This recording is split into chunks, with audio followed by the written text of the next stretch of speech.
Allumer la télé. Famille, deuxième question de notre jeune frère.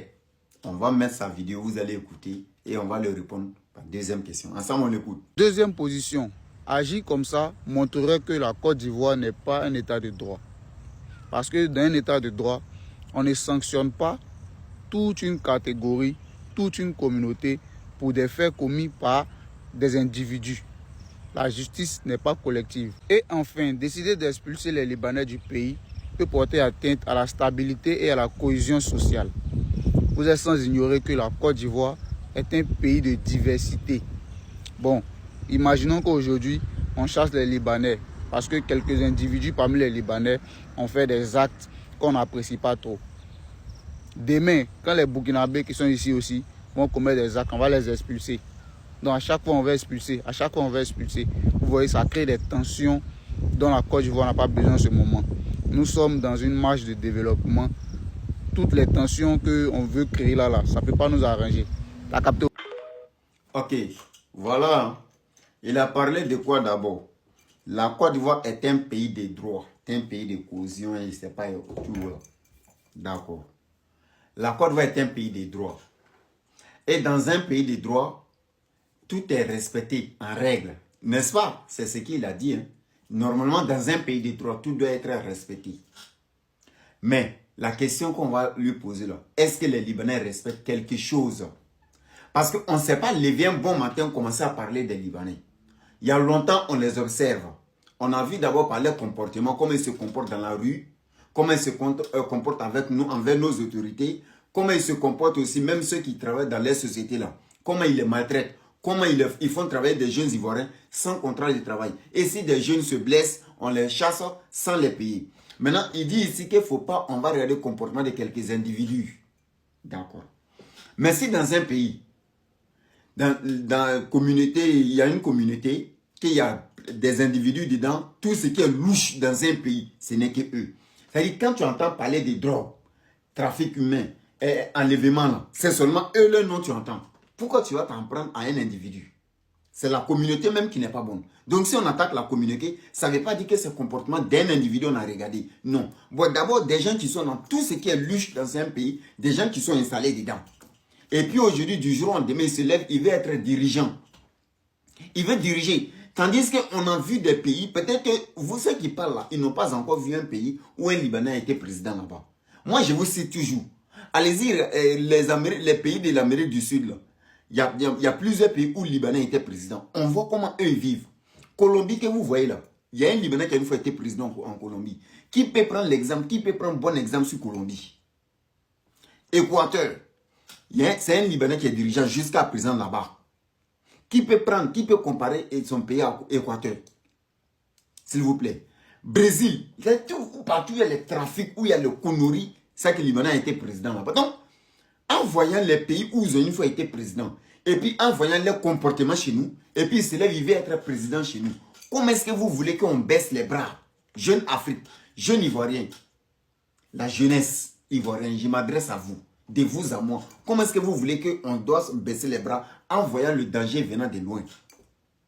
Parce que voilà des gens, en Côte d'Ivoire, si il n'y a pas, depuis que lui-même il dit que non, que si on commence à se lever contre les Libanais. Donc, si un Burkinabé se comporte mal, on va se lever contre les Burkinabés.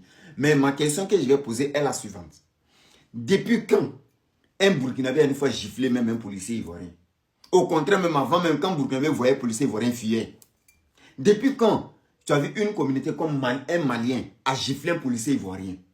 Vous ne verrez jamais ça. Et il n'y a pas que les Libanais qui sont peau claire en Côte d'Ivoire. Il y a des Marocains qui vivent en Côte d'Ivoire. Moi, avant même, je ne connaissais même pas trop les Libanais. C'est les Marocains, je connais aussi beaucoup en Côte d'Ivoire. Mais je n'ai jamais entendu qu'un Marocain a giflé un policier ivoirien. Je n'ai jamais entendu qu'un Tunisien a giflé un policier ivoirien. Je n'ai jamais entendu qu'un Algérien a giflé un policier. Toujours c'est Libanais. Il y a dit toujours quand on cite les mauvais trucs, c'est le nom des Libanais qui sont. Et vous voulez qu'on attaque seulement qu'un individu.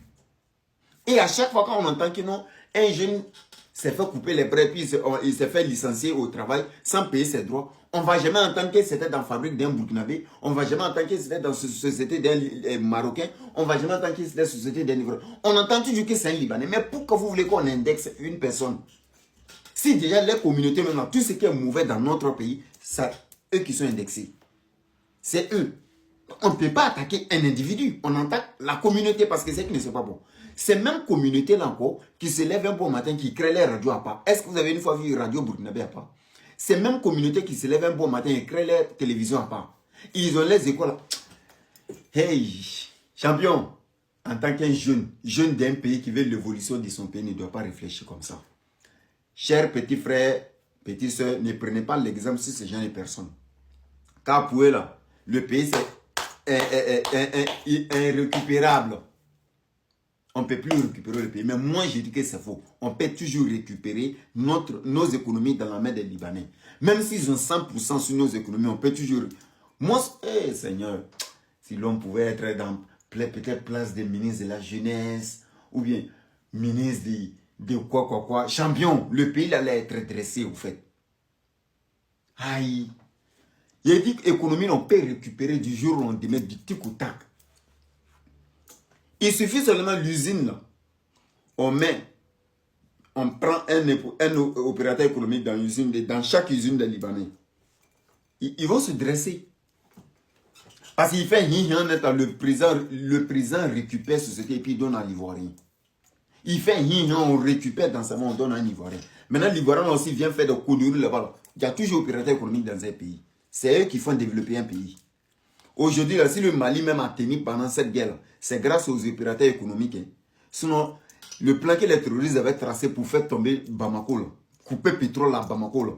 Champion, s'il n'y avait pas les vrais opérateurs économiques pour faire rentrer le pétrole, pour résister, le Mali allait tomber. Des chauffeurs dignes qui ont sacrifié leur vie, rentrés en Côte d'Ivoire. La Côte d'Ivoire a laissé le pétrole, la Côte d'Ivoire a laissé son pétrole que les Maliens venaient prendre. Et puis ils venaient prendre. Malgré ils mouraient, mais ils partaient avec ça. C'est ça, on dit boulot d'un opérateur économique. Opérateur économique ne veut pas dire les beaux gosses, les chocos, ceux qui sont sur le X1 ou la nuit sont dans le boîte. Ça, ce n'est pas les opérateurs économiques. Opérateur économique, c'est quelqu'un qui peut prendre le relais de l'économie d'un pays. Donc moi, j'ai la solution à ça. Arrêtez de vous poser ce genre de questions. En tant qu'un jeune, tu ne dois pas réfléchir comme ça. C'est donc comment général répliquer garçon gros grand qui jamais fasse un